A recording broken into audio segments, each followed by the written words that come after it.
जय श्री राम। मार्कंडे पुराण की जय। स्वरोचित तथा स्वारोचित मनु के जन्म एवं चरित्र का वर्णन। क्रोष्टकी बोले, महामुने, आपने मेरे प्रश्न के अनुसार पृथ्वी, समुद्र आदि की स्थिति तथा परमाण आदि का भली भांति वर्णन किया। अब मैं मनवंतरों, उनके स्वामियों, देवताओं, ऋषियों तथा मनुपुत्रों का परिचय सुनना चाहता हूँ। मार्कंडे जी ने कहा, मुने, मैंने तुम्हें स्वयंभू मनवंतर की बातें तो बता दी, अब स्वरोचित नामक दूसरे मनवंतर का वर्णन सुनो। वरुण नदी के तट पर अरुणास्पद नामक नगर में एक श्रेष्ठ ब्राह्मण रहते थे। उनका रूप अश्वनी कुमारों के समान मनोहर था। वह स्वभाव से मृदु, सदाचारी तथा वेद वेदांगों के पारगामी थे। अतिथियों के प्रति उनका सदा ही प्रेम बना रहता था।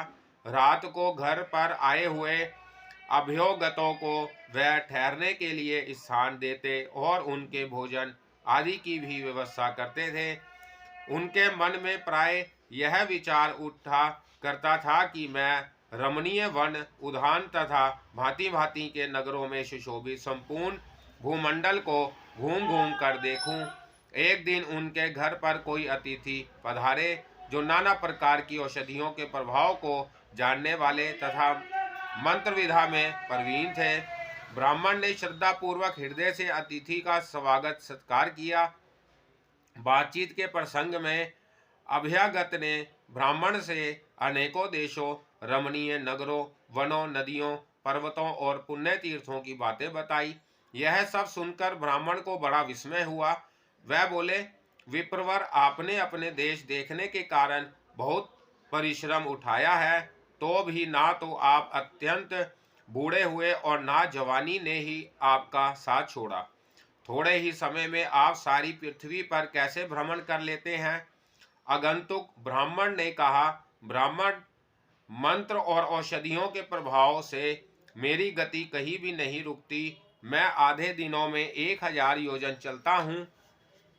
आगंतुक ब्राह्मण बड़े विद्वान थे, अतः ग्रस्त ब्राह्मणों को उनकी बातों पर पूर्ण विश्वास हो गया और वे बड़े आदर के साथ बोले, भगवान, मुझ पर भी कृपा कीजिए और अपने मंत्र का प्रभाव दिखाए।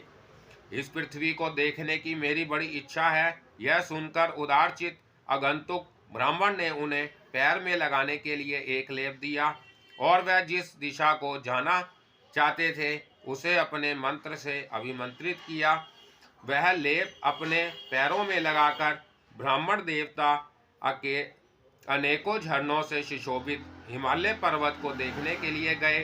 उन्होंने सोचा था कि मैं आधे दिन में 1000 योजन दूर जाऊंगा और शेष आधे दिन में पुनः घर लौट आऊंगा। वह हिमालय के शिखर पर पहुंच गए, किंतु शरीर में अधिक थकावट नहीं हुई। उन्होंने वहां की पर्वतीय भूमि पर पैदल ही विचरना आरंभ किया। बर्फ पर चलने के कारण उनके पैरों में लगा हुआ दिव्य औषधि का लेप धुल गया। इससे उनकी तीव्र गति कुंठित हो गई। अब वह इधर उधर घूमकर हिमालय के अत्यंत मनोहर शिखरों का अवलोकन करने लगे। वहां सिद्ध और गंधर्व रहते थे, किन्नरगर विहार करते थे तथा इधर उधर देवता आदि के क्रीड़ा विहार से वहां की रमणीयता बहुत बढ़ गई थी। सैकड़ों दिव्य अप्सराओं से भरे हुए वहां के मनोहर शिखरों का दर्शन करने से ब्राह्मण देवता को तृप्ति नहीं हुई। उनके शरीर में रोमांच हो आया। फिर दूसरे दिन आने का विचार करके जब वह घर जाने को उद्यत हुए तो उन्हें अपने पैरों की गति कुंठित जान पड़ी। वह सोचने लगे, ओहो, यहाँ बर्फ के पानी से मेरे पैर का लेप धुल गया। इधर यह पर्वत अत्यंत दुर्गम है और मैं अपने घर से बहुत दूर चला आया हूँ। अब तो घर पर ना पहुँच सकने के कारण मेरे अग्निहोत्र आदि नित्य कर्म की हानि होना चाहती है। यहाँ रहकर वह सब कैसे करूँगा? यह तो मेरे ऊपर बहुत बड़ा संकट आ रहा है। इस अवस्था में यदि मुझे किन्हीं तपस्वी महात्मा का दर्शन हो जाता तो वह घर पहुँचने के लिए मुझे कोई उपाय बतला दे। इस प्रकार विचार करते हुए ब्राह्मण देवता हिमालय पर विचरने लगे। चरणों की औषधि जनित शक्ति नष्ट हो जाने के कारण उन्हें बड़ी चिंता हो रही थी। इस प्रकार वहां घूमते हुए ब्राह्मण पर एक श्रेष्ठ अप्सरा की दृष्टि पड़ी, जो अपने मनोहर रूप के कारण बड़ी शोभा पा रही थी। उसका नाम वरुथिनी था। उन्हें देखते ही वरुथिनी कामदेव के वशीभूत हो गई। उन श्रेष्ठ ब्राह्मण के प्रति तत्काल उसका प्रेम हो गया। वह सोचने लगे, यह कौन है? इनका रूप तो बड़ा ही मनोहर है। यदि यह मुझे ठुकरा ना दे तो मेरा जन्म सफल हो जाए। मैंने बहुत से देवता, दैत्य, सिद्ध, गंधर्व और नागों को देखा है, किंतु एक भी इन महात्मा के समान रूपवान नहीं है। जिस प्रकार इनमें मेरा अनुराग हो गया है, उसी प्रकार यदि ये भी मुझ में अनुरक्त हो जाएं तो मेरा काम बन जाए। फिर तो मैं यह समझूंगी कि मैंने बहुत बड़े पुण्य का उपार्जन किया। इस प्रकार चिंता करती हुई वह दिव्य लोक की सुंदरी युवती कामदेव से व्याकुल हो अत्यंत मनोहर रूप धारण किए उनके सामने उपस्थित हुई। सुंदर रूप वाली वरुथिनी को देखकर ब्राह्मण कुमार सवगात पूर्वक उसके पास गए और इस प्रकार बोले, नूतन कमल के समान कांति वाली सुंदरी, तुम कौन हो? किसकी कन्या हो और यह क्या करती हो? मैं ब्राह्मण हूँ और अरुणास्पद नगर से यहाँ आया हूँ। मेरे पैरों में दिव्य लेप लगा हुआ था, जो बर्फ के जल से धुल गया है, इसलिए मैं दूर गमन की शक्ति से रहित होने के कारण यहाँ गया हूँ। बरुथिनी बोली, ब्राह्मण, मैं अप्सरा हूँ, मेरा नाम बरुथिनी है। मैं इस रमणीय पर्वत पर ही सदा विचरण करती हूँ। आज आपके दर्शन से कामदेव के वशीभूत हो गई हूँ। बताइए, मैं आपकी किस आज्ञा का पालन करूं? इस समय सर्वथा आपके अधीन हूं। ब्राह्मण ने कहा, कल्याणी, मैं जिस उपाय से अपने घर पर जा सकूं और मेरे समस्त नित्य कर्मों की हानि ना हो, वही मुझे बतलाओ। भद्रे, नित्य नैमित्तिक कर्मों का छूटना ब्राह्मण के लिए बहुत बड़ी हानि है, अतः इससे बचने के लिए तुम हिमालय से मेरा उद्धार करो। ब्राह्मणों का परदेश में रहना कदापि उचित नहीं है।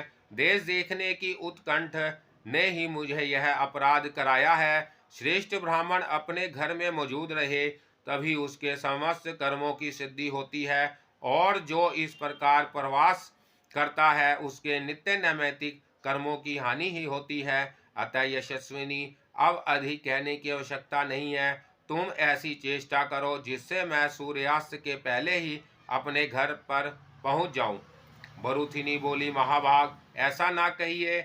ऐसा दिन कभी नहीं आए जबकि आप मुझे छोड़कर अपने घर चले जाएं। ब्राह्मण कुमार, यहाँ से अधिक रमणीय स्वर्ग भी नहीं है, इसलिए हम लोग स्वर्ग लोक छोड़कर यहीं रहा करती हैं।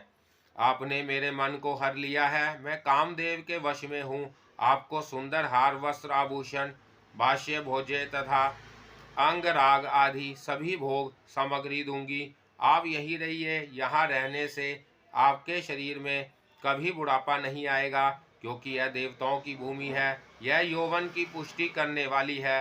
यो कहकर वह कमल नयनी अप्सरा बावली सी हो गई और मुझ पर कृपा कीजिए, ऐसा गधूर वाणी में कहती हुई सहसा अनुराग पूर्वक उनका आलिंगन करने लगी। तब ब्राह्मण ने कहा, अरे ओ दुष्टे, मेरे शरीर का स्पर्श ना कर। जो तेरे ही जैसा हो वैसे किसी अन्य पुरुष के पास चली जा। मैं तो किसी और भाव से प्रार्थना करता हूँ और तू और ही भाव से मेरे पास आती है। ग्रह पत्ते आदि तीनों अग्नियाँ ही मेरे आराध्य देव है।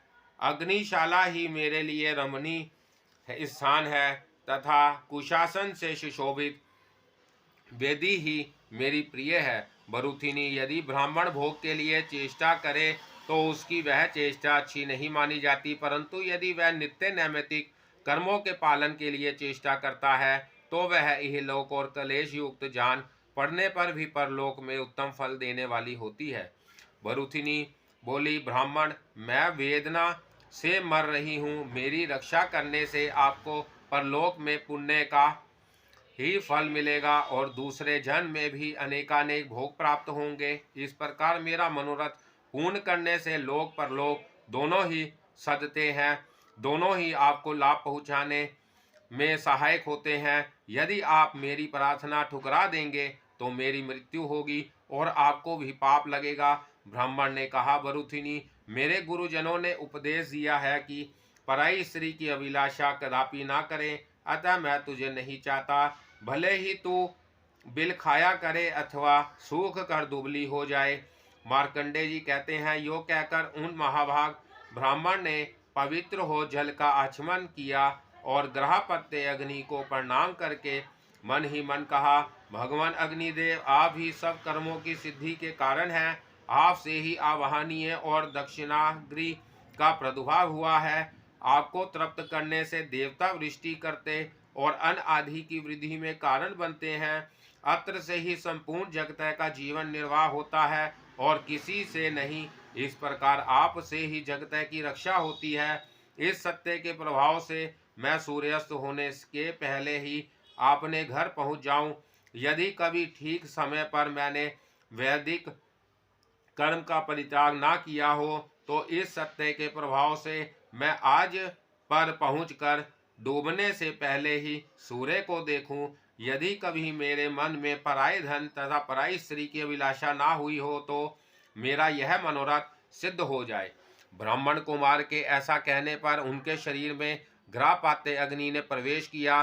फिर तो वह ज्वालाओं के बीच में प्रकट हुई, मूर्तिमान अग्निदेव की भांति उस प्रदेश को प्रकाशित करने लगे। उधर इन तेजस्वी ब्राह्मण के प्रति उनकी ओर देखती हुई देवांगना का अनुराग और भी बढ़ गया। अग्निदेव के प्रवेश करने पर वह ब्राह्मण कुमार जैसे आए थे उसी प्रकार तुरंत वहां से चल दिए और एक ही क्षण में घर पहुंचकर उन्होंने शास्त्रोक्त विधि से सब कर्मों का अनुष्ठान पूरा किया। उनके चले जाने के बाद उस सर्वांग सुंदरी अप्सरा ने लंबी लंबी सांसें लेकर शेष दिन और रात्रि व्यतीत की। उसका हृदय ब्राह्मण के प्रति पूर्ण रूप से आसक्त हो गया था।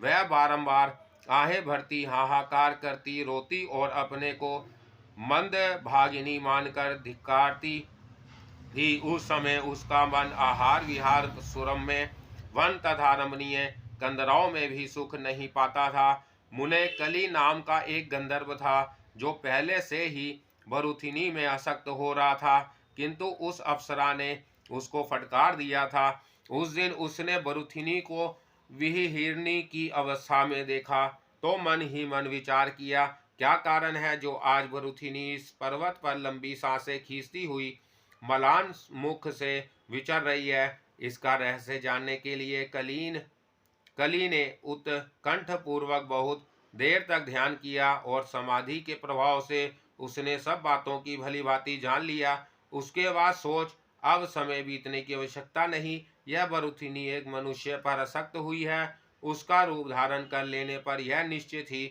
मेरे साथ रमन करेगी, अतः इसी उपाय को कार्य में लगाऊंगा।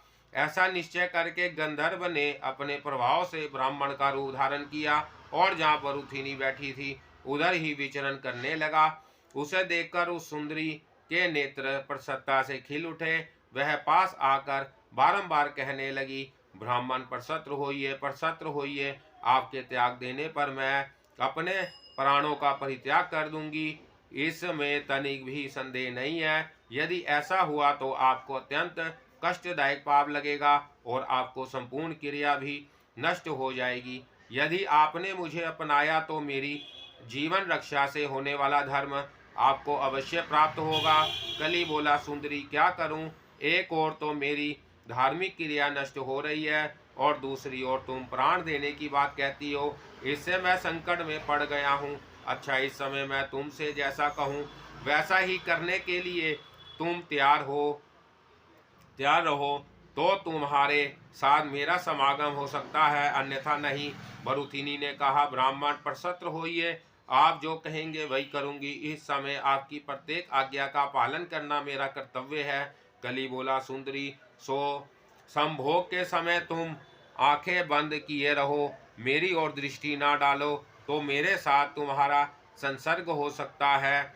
बरुथिनी ने कहा, ऐसा ही होगा, आपका कल्याण हो, आप जैसा चाहते हैं वैसा ही हो। मुझे इस समय सब प्रकार से आपकी आज्ञा के अधीन रहना है। मार्कंडे जी कहते हैं, तदंतर वह गंधर्व वरुथिनी के साथ पुष्पित काननों से सुशोभित पर्वत के मनोरम शिखरों पर सुंदर सरोवरों में रमणीय कंदराओं में नदियों के किनारे तथा अन्य मनोरम प्रदेशों में आनंद पूर्वक विहार करने लगा।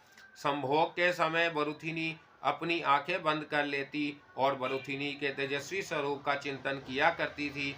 तत्पश्चात समयानुसार ब्राह्मण के स्वरूप का ध्यान करते करते उस अप्सरा ने गंधर्व के वीर्य से गर्भ धारण किया। वरुथिनी को गर्भिणी जानकर ब्राह्मण रूपधारी गंधर्व ने उसे आश्वासन दिया और प्रेम पूर्वक उससे विदा ले वह अपने घर चला गया।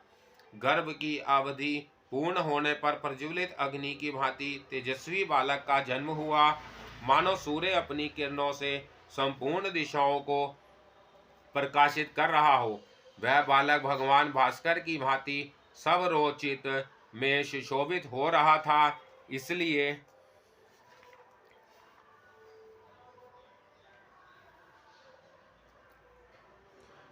वह सबरोचित नाम से ही विख्यात हुआ। वह महान सौभाग्यशाली शिशु अपनी अवस्था और सद्गुणों के साथ ही साथ प्रतिदिन उसी प्रकार बढ़ने लगा जैसे चंद्रमा अपनी कलाओं के साथ शुक्ल पक्ष में दिनों दिन बढ़ता रहता है। महाभाग सबरोचित में क्रमशः वेद धनुर्वेद तथा अन्याय विधाओं को ग्रहण किया।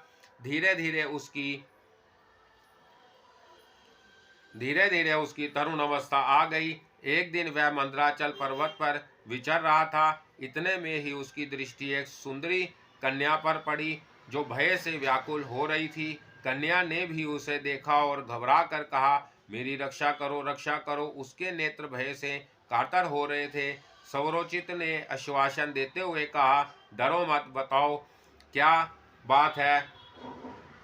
विरोचित वाणी में उसके इस प्रकार पूछने पर उस कन्या ने बारंबार लंबी सांसें खींचते हुए अपना सारा हाल कह सुनाया। जय श्री राम।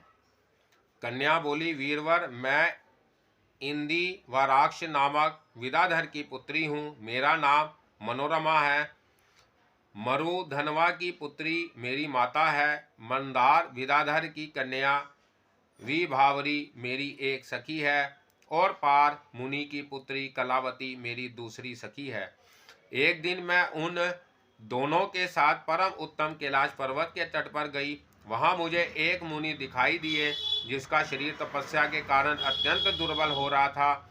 भूख से उनका कंठ सूख गया था, शरीर में कांति का अभाव था और आंखों की पुतली भीतर धसी हुई थी। यह देखकर मैंने उनका उपवास किया। इससे कुपित होकर उन्होंने मुझे शाप देते हुए कहा, ओ नीच अरिदुष्ट तपस्विनी, तूने मेरी हंसी उड़ाई है, इसलिए शीघ्र ही एक राक्षस तुझ पर आक्रमण करेगा। इस प्रकार शाप देने पर मेरी सखियों ने मुनि को बहुत फटकारा और कहा, तुम्हारी ब्राह्मणता को धिक्कार है।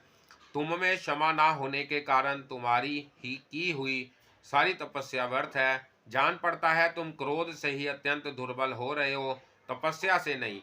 ब्राह्मण का स्वभाव तो समाशील होता है, क्रोध को काबू में रखना ही तपस्या है। सखियों की ये बातें सुनकर उन अमित तेजस्वी साधु ने उन दोनों को भी शाप दे दिया। एक के सब अंगों में कोढ़ हो जाएगी और दूसरी क्षमा रोग से ग्रस्त होगी। मुनि की बात सच हुई। मेरी सखियों को तत्काल वैसा ही रोग हो गया। इसी प्रकार मेरे पीछे पीछे एक महान राक्षस दौड़ चला आ रहा है। वह पास ही तो गरज रहा है, क्या आपको उसकी भयंकर आवाज नहीं सुनाई देती?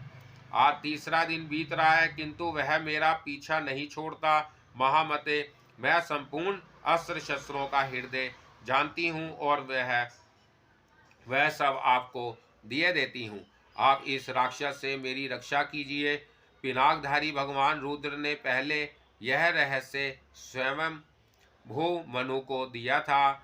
मनु ने वशिष्ठ जी को, वशिष्ठ जी ने मेरे नाना को और नाना ने दहेज के रूप में मेरे पिता को दिया था। मेरे बाल्यावस्था में अपने पिता से ही इसकी शिक्षा पाई थी। यह संपूर्ण अस्त्रों का हृदय है जो समस्त शत्रुओं का संहार करने वाला है। आप इसे शीघ्र ही ग्रहण करें और ब्राह्मण के शाप से प्रेरित होकर आए हुए इस दुरात्मा को मार डाले।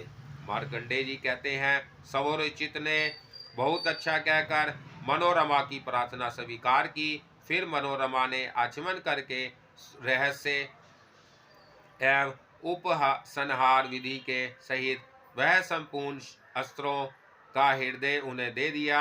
इसी बीच में भयानक आकार वाला वह राक्षस जोर जोर से गर्जना करता हुआ शीघ्रता पूर्वक वहां आ पहुंचा। आते ही उसने मनोरमा को पकड़ लिया। वह बेचारी बचाओ बचाओ कहती हुई करुणामयी वाणी में विलाप करने लगी। तब सौरोचित को बड़ा क्रोध हुआ और उसने अत्यंत भयंकर प्रचंड अस्त्र हाथ में ले उसे धनुष पर चढ़ाकर एकटक नेत्रों से रक्षा की ओर देखा। यह देख वह निशाचर भय से व्याकुल हो उठा और मनोरमा को छोड़कर विनीत भाव से बोला, वीरवर मुझ पर प्रसन्न होइए, इस अस्त्र को शांत कीजिए और मेरी बात सुनिए। आज आपने परम बुद्धिमान ब्रह्मामित्र के दिए हुए अत्यंत भयंकर शाप से मेरा उद्धार कर दिया। महाभाग, आपसे बढ़कर दूसरा कोई मेरा उपाय उपकारी नहीं है। सौरोचित ने पूछा, महात्मा, ब्रह्मामित्र मुनि ने तुम्हें किस कारण से और कैसा शाप दिया था? राक्षस बोला, ब्रह्मामित्र मुनि 8 अंगों से युक्त आयुर्वेद के ज्ञाता हैं। उन्होंने अथर्ववेद के 13वें अधिकार तक का ज्ञान प्राप्त किया है। मैं इस मनोरमा का पिता और खंगधारी विदाधर राज नल नाभ का पुत्र इंदी व राक्ष हूँ। पूर्व काल में एक दिन मैंने ब्रह्मामित्र मुनि के पास जाकर प्रार्थना की, भगवान मुझे संपूर्ण आयुर्वेद शास्त्र का ज्ञान प्रदान कीजिए। अनेकों बार विनती भाव से प्रार्थना करने पर भी जब उन्होंने मुझे आयुर्वेद की शिक्षा नहीं दी, तब मैंने दूसरे उपाय का किया।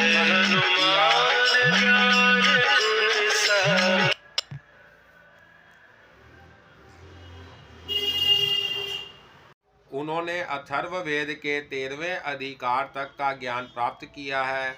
मैं इस मनोरमा का पिता और खगधारी विदाधर राज नलनाभ का पुत्र इंदी वराक्ष हूँ। पूर्व काल में एक दिन मैंने ब्रह्मामित्र मुनि के पास जाकर प्रार्थना की, भगवान मुझे संपूर्ण आयुर्वेद शास्त्र का ज्ञान प्रदान कीजिए। अनेकों बार विनीत भाव से प्रार्थना करने पर भी जब उन्होंने मुझे आयुर्वेद की शिक्षा नहीं दी, तब मैंने दूसरे उपाय का अवलंबन किया। जिस समय वह दूसरे विद्यार्थियों को आयुर्वेद पढ़ाते, उस समय मैं भी अदृश्य रहकर एक विधा सीखा करता। जब शिक्षा पूरी हो गई तब मुझे बड़ा हर्ष हुआ और मैं बार बार हंसने लगा। हंसने की आवाज़ सुनकर मुनि मुझे पहचान गए और क्रोध से गर्दन हिलाते हुए कठोर वचनों में बोले, खोटी बुद्धि वाले विदाधर, तूने राक्षस की भांति अदृश्य होकर मुझसे विदा का अपहरण किया है और मेरी अवहेलना करके हंसी उड़ाई है। इसलिए मेरे शाप से तू राक्षस हो जा। उनके यों कहने पर मैंने प्रणाम आदि के द्वारा उन्हें प्रसन्न किया। तब वह कोमल हृदय वाले ब्राह्मण मुझसे इस प्रकार बोले, विदाधर, मैंने जो बात कही है वह अवश्य होगी, टल नहीं सकती, किंतु तुम राक्षस होकर पुनः अपने स्वरूप को प्राप्त कर लोगे। निशाचर अवस्था में समरण शक्ति के नष्ट हो जाने पर क्रोध के वशीभूत हो जब तुम अपनी ही संतान को खा डालने की इच्छा करोगे, उस समय प्रचंड अस्त्र के तेज से संताप्त होने पर तुम्हें फिर से चेत हो जाएगा और पूर्वतः अपने शरीर को धारण करके गंधर्व लोक में निवास करोगे। महाभाग, मैं वही हूँ। आपने महान भयदायी राक्षस देह से मेरा उद्धार किया है, अतः मेरी एक प्रार्थना स्वीकार कीजिए। मैं अपनी पुत्री मनोरमा को आपकी सेवा में दे रहा हूँ, इसे पत्नी रूप में ग्रहण करें। महामते ब्रह्मामित्र मुनि ने संपूर्ण अष्टांग आयुर्वेद का जो मेरे अध्ययन किया है वह सब आपको देता हूँ, स्वीकार करें। मार्कंडेय जी कहते हैं, यो कहकर विदाधर ने अपने पूर्व रूप को धारण किया। दिव्य वस्त्र, दिव्य माला और दिव्य आभूषण उसकी शोभा बढ़ने लगे। फिर उसने सवरोचित को आयुर्वेद विधा प्रदान की और उसकी सेवा में अपनी कन्या सौंप दी। तदंतर सवरोचित ने पिता द्वारा दी हुई मनोरमा के साथ विधि पूर्वक विवाह किया। इसके बाद इंदी वराक्ष पुत्री को संतुला दे दिव्य गति से अपने लोक को चला गया। फिर सवरोचित अपनी सुंदरी पत्नी के साथ उस उद्यान में गया जहाँ उसकी दोनों सखियां मुनि के शापवश रोग से व्याकुल थी। अब वह आयुर्वेद के तत्वों का ज्ञात हो चुका था, अतः रोगनाशक औषधों और रसों का प्रयोग करके उसने उन दोनों को रोग युक्त कर दिया। व्याधि से छुटकारा पाने पर वह दोनों सुंदरी कन्याएं अपने शरीर की दिव्य कांति से हिमालय पर्वत के उस राम्य प्रदेश को प्रकाशित करने लगी। इस प्रकार रोग मुक्त हुई कन्याओं में से एक ने सवरोचित से प्रसन्नतापूर्वक कहा, प्रभु मेरी बात सुनिए, मैं मंदार विदाधर की पुत्री हूँ, मेरा नाम विभावरी है। उपकारी पुरुष, मैं अपने को आपकी सेवा में दे रही हूँ, स्वीकार कीजिए। साथ ही आपको एक ऐसी विदा दूंगी जिससे सब जीवों की बोली आपकी समझ में आने लगेगी। अतः आप मुझ पर कृपा करें। धर्मज्ञ सवरोचित ने एवं मस्तु कहकर उसकी प्रार्थना स्वीकार कर ली। तब दूसरी कन्या इस प्रकार बोली, आर्य वेद वेदांगों के पारंगत विधान ब्रह्म ऋषि पार मेरे पिता है। कुमार अवस्था से ही ब्रह्मचार्य का पालन करने के कारण उन्होंने विवाह नहीं किया था। एक बार पुत्री स्थला नामक अप्सरा से उनका संपर्क हो गया, इससे मेरा जन्म हुआ। मेरी माता इस निर्जल वन में मुझे धरती पर सुला अकेली छोड़कर चली गई। फिर एक महात्मा गंधर्व ने मुझे ले लिया और स्नेह पूर्वक लालन पालन किया। एक बार देव शत्रु अली ने मेरे पालक पिता से मुझे मांगा, किंतु उन्होंने देने से इनकार कर दिया। तब उस राक्षस ने सोए हुए मेरे पिता को मार डाला। इस दुर्घटना से मुझे बड़ा दुख हुआ और मैं आत्महत्या करने की तैयारी हो गई। उस समय भगवान शंकर की धर्मपत्नी सत्यवादिनी सती देवी ने मुझे ऐसा करने से रोका और कहा, सुंदरी तू शोक मत कर, महाभाग सवरोचित तेरे पति होंगे, उनका पुत्र मनु होगा। सब प्रकार की निधियां आधार पूर्वक तेरी आज्ञा का पालन करेंगी और तुझे इच्छा अनुसार धन देगी। वैसे जिस विधा के प्रभाव से तुझे वह निधियां प्राप्त होगी उसे तू मुझसे ग्रहण कर। यह महापाद पूजित पदिनी नाम की विधा है। सत्य परायण दक्ष कन्या सती ने मुझसे ऐसा ही कहा था। निश्चय ही आप सवरोचित हैं। आज मैं अपने प्राणदाता को वह विधा और यह शरीर अर्पण करती हूँ। आप प्रसन्न होकर मुझे स्वीकार करें। कलावती की यह प्रार्थना सुनकर सवरोचित ने अमस्तु कहा। विभावरी और कलावती की स्नेहपूर्वक दृष्टि से विवाह का अनुमोदन पाकर उन्होंने उन दोनों का पानी ग्रहण किया। फिर अपनी तीनों पत्नियों के साथ वह रमणीय वनों तथा झरनों से सुशोभित गिरिराज के शिखर पर विहार करने लगे। सवरोचित ने 600 वर्षों तक उन स्त्रियों के साथ रमण किया। वह धर्म का विरोध न करते हुए संपूर्ण धार्मिक क्रियाओं का अनुष्ठान करते और विषयों को भी भोगते थे। तदंतर सवरोचित के विजय मेरुनंद तथा महाबली प्रभाव यह 3 पुत्र हुए। इंदिवर की पुत्री मनोरमा ने विजय को जन्म दिया था। विभावरी के गर्भ से मेरुनंदन और कलावती के गर्भ से प्रभाव उत्पन्न हुए थे। संपूर्ण भोगों की प्राप्ति करने वाली जो पधिनी नाम की विदा थी, उसके प्रभाव से सवरोचित ने अपने तीनों पुत्रों के लिए 3 नगर बनवाए। पूर्व दिशा में कामरूप नामक पर्वत के ऊपर विजय नाम का नगर बसाया और उसे अपने पुत्र विजय के अधिकार में दे दिया। उत्तर दिशा में मेरुनंद के लिए नंदवती नाम की पुरी बनवाई, जिसकी 4 दीवारी बहुत ऊंची थी। कलावती के पुत्र प्रभाव के लिए दक्षिण देश में उन्होंने ताल नामक नगर बसाया। इस प्रकार 3 नगरों में तीनों पुत्रों को रखकर पुरुष श्रेष्ठ सवरोचित अपनी पत्नियों के साथ अत्यंत मनोहर प्रदेशों में विहार करने लगे।